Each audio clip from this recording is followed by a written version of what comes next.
అందరికీ కూడాను తెలుగు ట్యూటర్ ఛానల్కి స్వాగతం అండి. ఇప్పుడైతే మనం 6వ తరగతి నూతన పాఠ్యపుస్తకంలోని గణితంలోని 11వ చాప్టర్ గురించి అయితే ఒకసారి డిస్కస్ చేద్దాం. సో పాఠం పేరైతే మీకు టైటిల్ అయితే పైన కనిపిస్తుంది క్లియర్గా, చుట్టుకొలత మరియు వైశాల్యం అని. సో ఈ చుట్టుకొలత వైశాల్యం అంటేనే మొత్తం ఇక్కడ మనకి చతురస్రము, దీర్ఘచతురస్రము, అదేవిధంగా వృత్తం సంబంధించినటువంటి ప్రాబ్లమ్స్ అయితే ఇచ్చారు. ఇక ఇందులో ఉండే విషయాంశాలు చూసుకున్నట్లయితే చుట్టుకొలత గురించి, పరిధి గురించి, దీర్ఘచతురస్ర, చతురస్ర వైశాల్యాల గురించి అండ్ బాట వైశాల్యం, మరికొన్ని సంక్లిష్ట ఆకృతులు అంటూ ఇవ్వడం అయితే జరిగింది. సో ఇందులో ఏం చెప్తారు అనేది ఒకసారి క్లియర్గా చూద్దాం. ఫస్ట్ ఆఫ్ ఆల్ అయితే ఒక బహుభుజి యొక్క అన్ని భుజాల పొడవుల మొత్తాన్ని దాని చుట్టుకొలత అంటారు అంటూ మనకు స్టేట్మెంట్ అయితే ఇవ్వడం జరిగింది.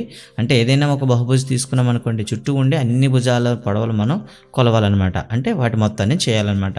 ఫర్ ఎగ్జాంపుల్ కిందన కొన్ని ఉదాహరణలు అయితే ఇచ్చారు. ఒక త్రిభుజం ఇచ్చాడు, ఒక పంచభుజి, అదే చతురస్రం కూడా ఇవ్వడం జరిగింది. వీటి భుజాలను కానీ మనం యాడ్ చేసామనుకోండి, మనకైతే ఏమొస్తుంది, ఇక్కడ చుట్టుకొలత అయితే వస్తుంది. అదేవిధంగా ఒక వేరే విధంగా ఉండేటటువంటి ఒక బహుభుజిని అయితే ఇచ్చి వివిధ భుజాల కొలతలు అయితే ఇక్కడ మీకు ఇవ్వడం జరిగింది. సో వీటి యొక్క చుట్టుకొలతను కూడా మీరు ఫైండ్ అవుట్ చేయండి అంటూ ఇవ్వడం జరిగిందనమాట. నిజానికైతే మనకి బహుభుజి ఇచ్చినట్లయితే భుజాల చుట్టుకొలతను మొత్తం కలిపేస్తే సరిపోతుందన్నమాట. ఇక్కడ చూసుకున్నట్లయితే ట్రయాంగిల్ ఏబీసీ, ట్రయాంగిల్ కేఎల్ఎం ఇవ్వడం జరిగింది ఇక్కడ. సో ఇక్కడ అదేవిధంగా ఇక్కడ చతురస్రం కేఎల్ఎంఎన్ అని ఇచ్చారు చుట్టుకొలతలు. ఇక్కడైతే మీకు ఫైండ్ అవుట్ చేయమన్నాడు అనమాట. సో మీరు చేస్తారు. సో మీరు దీన్ని బట్టి మీకు ఏం అర్థమైందని కొన్ని క్వశ్చన్లు అడిగాడు. సో అది పెద్ద మనకి ఎగ్జామ్ పాయింట్ ఆఫ్ వ్యూలో కాదు. కానీ ఇక్కడ చూసినట్లయితే 11.1 ఎక్సర్సైజ్లో కొన్ని ఫార్ములాకి సంబంధించి ఇచ్చాడండి. సో త్రిభుజం XYZలో చుట్టుకొలత 3 భుజం పొడవులు అగునా అని అడిగాడు. అయితే అవుతుంది ఎప్పుడంటే ఈ పటంకి అయితే సరిపోతుంది, సంభావ త్రిభుజం కాబట్టి, మిగతా పటాలకైతే కాదు. అంటే ఆ క్వశ్చన్ అడిగిన సందర్భాన్ని మీరు చూస్తారు. చతురస్రం ABCD చూసుకోండి, మీకు ఏం అర్థమైంది చెప్పండి. అదేవిధంగా రాంబస్ PQRS చూడండి, ఇక్కడ మనకి ఇవ్వడం అయితే జరిగింది, మీరైతే చేస్తారు. అంటే నిజానికి చుట్టుకొలత సంబంధించి మీరు ఆల్రెడీ అన్నీ చేయగలరు కాబట్టి సో ఇది మీరు ఈజీగా అవగాహన చేసుకోగలరు.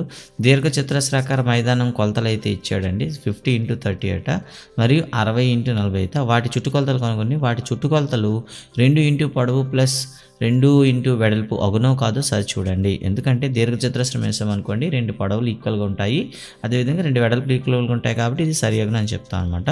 తర్వాత 3.5 సెంటీమీటర్ల భుజం గల సమబాహు త్రిభుజం ఇచ్చాడండి. సమబాహు త్రిభుజం అంటేనే మనం చేస్తూ 3 కాబట్టి చేస్తారు. అదేవిధంగా 4.8 సెంటీమీటర్లు ఉండే చతురస్రం ఇచ్చాడు కాబట్టి 4 చేస్తారు. ఒక టేబుల్ పైభాగం పొడవు వెడల్పు వరుసగా 160, 90 ఉన్నాయి. దాని చుట్టూ అంచు కట్టుటకు ఎంత పొడవు బీడింగ్ అవసరం అన్నాడు. సో ఇది నిజ జీవిత సమస్య అండి. బీడింగ్ కావాలంటే దాని యొక్క పెరిమీటర్ చుట్టుకొలత అయితే ఫైండ్ అవుట్ చేస్తారు. ఇలా చేస్తారు. అంతేకాకుండా మనకు కాస్త కన్ఫ్యూజ్ అయ్యేటట్లు ఒక వివిధమైన షేప్ ఇచ్చాడండి. అండ్ ఇక్కడ కొన్ని కొలతలు మనకి తీసేశాడు. ఈ కొలత తీసాడు అంటే ఈ కొలతను మీరు దీని నుండి తీసుకోవాలి, అండ్ ఈ కొలత అయితే మీరు దీని నుండి తీసుకోవాలి. ఇలా మనకి ఏం చేశాడంటే కొన్ని కొలతలని స్కిప్ చేస్తూ మనకి ఇచ్చాడనమాట. మొత్తం మీద రెండింటిని కూడా కంపేర్ చేస్తూ మీరు ఏం చేస్తారంటే చుట్టుకొలత అయితే ఫైండ్ అవుట్ చేస్తారు.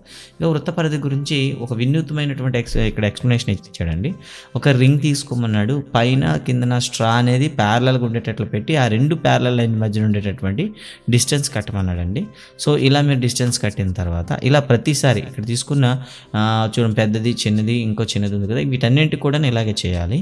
ఇంకా అదేవిధంగా ఏం చేస్తారంటే అదే రింగ్కి ఏదో ఒక పాయింట్ వద్ద ఒక డాట్ పెట్టి, చూస్తున్నారు ఇక్కడ డాట్ అని ఉంది, ఓకే, ఇక్కడ మీకైతే డాట్ పెట్టి ఈ డాట్ అనేది మనం రొటేట్ చేస్తూ ఉంటే చివరిగా మళ్ళీ అది రెండోసారి అంటే తిరుగుతూ రొటేట్ అవుతూ మళ్ళీ కింద వైపు వచ్చే దగ్గర మార్క్ చేయమన్నాడండి. సో ఇలా మార్క్ చేసిన తర్వాత ఇది ఎంత దూరం వెళ్ళిందో ఈ దూరాన్ని మనకి లెక్కించమన్నాడు. ఈ దూరమే మనకి ఏమవుతుంది, పరిధి అవుతుంది. అంటే ఇప్పుడు ఇలా మనం ఏం చేస్తూ D కొలతను ఫైండ్ అవుట్ చేస్తూ పరిధిని వేసి వీటి మధ్యన ఉన్న సంబంధం చూడమన్నాడు. అంటే అది ప్రయాణించిన దూరము బై D చేయమన్నాడు.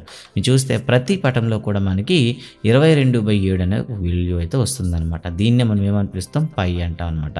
దీన్ని బట్టి మనకి ఏమైంది, పై ఈజ్ ఈక్వల్ టు వృత్త పరిధికు దాని వ్యాసానికి ఉండేటటువంటి సంబంధము అని అయితే మనం చెప్తాం.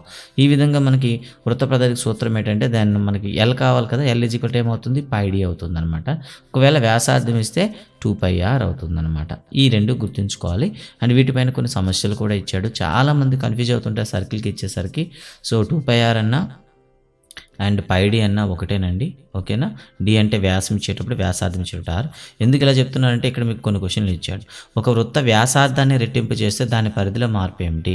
సో నార్మల్గా ఒక వృత్తాన్ని తీసుకుందాం, దాని యొక్క చుట్టుకొలత 2πr అనుకుందాం. ఇప్పుడు మనం ఏం చేద్దాం, వ్యాసార్థాన్ని రెట్టింపు చేద్దాం. అంటే వ్యాసార్థాన్ని 2r వేద్దాం. వేస్తే ఏమవుతుంది చెప్పండి, 2 × 2πr అవుతుంది. అంటే ఒరిజినల్‌కి ఉండేదానికన్నా ఏమైంది డబుల్ అయిందనమాట. అదే వృత్త వ్యాసార్థాన్ని సగాన్ని చేస్తే ఏమవుతుందని అడిగాడు. So next same 2πr. So వ్యాసార్థం r/2 వేస్తారు. దీన్ని సింప్లిఫై చేస్తే 1/2 ఇంటూ 2πr అవుతుంది. అంటే వృత్త పరిధిని ఏమవుతుంది సగం అవుతుంది అని అయితే మనం చెప్పగలమాట. అంటే వ్యాసార్థాన్ని రెట్టింపు చేస్తే పరిధి రెట్టింపు అవుతుంది, వ్యాసార్థాన్ని సగం చేస్తే మా పరిధి కూడా సగం అవుతుంది. సో ఇక్కడ కొన్ని ప్రాబ్లమ్స్ అయితే ఇచ్చాడండి. ఈ ప్రాబ్లమ్స్ మీరు ఏం చేస్తారంటే సో వీడియోని పాస్ చేయండి, పాస్ చేసి ఇందులో ఉండే ప్రతి క్వశ్చన్ కూడా ఆన్సర్ చేయండి. సో ఇది చెప్పాలంటే చాలా ఈజీ చెప్పేస్తాం, బట్ ఏంటంటే వితౌట్ ప్రాక్టీస్ ఈ ప్రాబ్లం మీరు అటెంప్ట్ చేయాలనుకున్న ఎగ్జామ్ హాల్లో కష్టం అవుతుంది. సో అంకెలతో కాస్త గందరగోళం ఉంటుంది కాబట్టి ప్రాక్టీస్ చేయండి. అండ్ మీకు డౌట్ ఉన్నట్లయితే ఈ పేజ్ నెంబర్ అనేది గుర్తుంచుకోండి. Page number 159. 159లో మీకు ఏ లెక్క రాకపోతే ఆ లెక్కని మీరైతే కామెంట్లో పెడతారు. తర్వాత దీర్ఘచతురస్రము మరియు చతురస్రాల వైశాల్యాలు. ఓకేనా. దీర్ఘచతురస్రంకి చతురస్రానికి వైశాల్యాలు అయితే మీ అందరికీ తెలిసిందే కాబట్టి ఇక్కడ ఎక్స్ప్లెనేషన్ అయితే ఏమి ఇవ్వను. సో దీర్ఘచతురస్రం అయితే అనుకోండి, సో దీర్ఘచతురస్రం అయితే మనకు ఉంది 2 × l+b అని వేస్తారు. అదే చతురస్రం అయితే 4e అని వేస్తారు, మీ అందరికీ తెలిసిందే. ఓకే. సో దీన్ని తీసుకొని మనకు ఒక మాట అయితే అడిగాడండి. ఓకేనా.